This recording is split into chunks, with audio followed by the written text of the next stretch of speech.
அமெரிக்க அதிபராக இருந்த ட்ரம்ப் வந்து ஜோக்கராக காட்சி அமைக்கக்கூடிய மாதமாக ஆவணி மாதம் காட்டும்.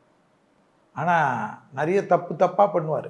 ஏன்னா பேர் கெடக்கூடிய மாதம் அவருக்கு. நோபல் பரிசு வரைக்கும் போன மாதிரி அவராகவே தப்பாக நிறைய பண்ணுவார், கோவப்படுவார், நம்பிக்கை துரோகம். அவர் எல்லாருக்கும் எலான் மஸ்கோட மோடிஜி ஒன்றும் பெரிய நெருக்கம் இல்லையா.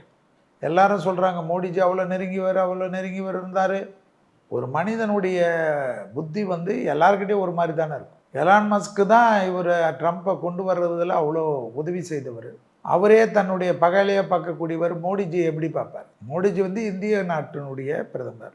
அமெரிக்காவில் இவருக்காக எல்லா விதமான தேர்தல் முன்னேற்றத்திலிருந்து தேர்தலை ஜெயித்து கொடுக்குற வரைக்கும் உறுதுணையாக இருந்த எலான் மாஸ்கை விட ஒருத்தருக்கு துரோகம் செய்வதில் ட்ரம்ப் வல்லவர் என்றால் உலகத்தில் அவர் யாருக்கு செய்ய மாட்டார்? எல்லோருக்கும் செய்வார். அதெல்லாம் போய் ஒரு பெருசாக பார்த்துக்கூட மோடிஜியை ஒரு பிரதமராக பார்க்கணும். பாரதிய ஜனதா கட்சியினுடைய இதெல்லாம் பார்க்கக்கூடாது. நம்ம என்ன லெவலில் இருந்தோம்?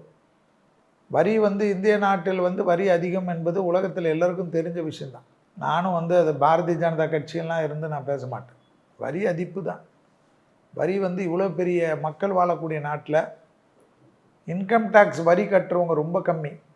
அது இந்தியாவுடைய அரசாங்கம் தான் சரி பண்ணணும். இந்தியாவில் வரி கட்டுறவங்களுடைய இன்கம் டேக்ஸ் கட்டுறவங்களுடைய கண்ணுக்கு 3 கோடி 4 கோடியில் தான் இருக்கும்.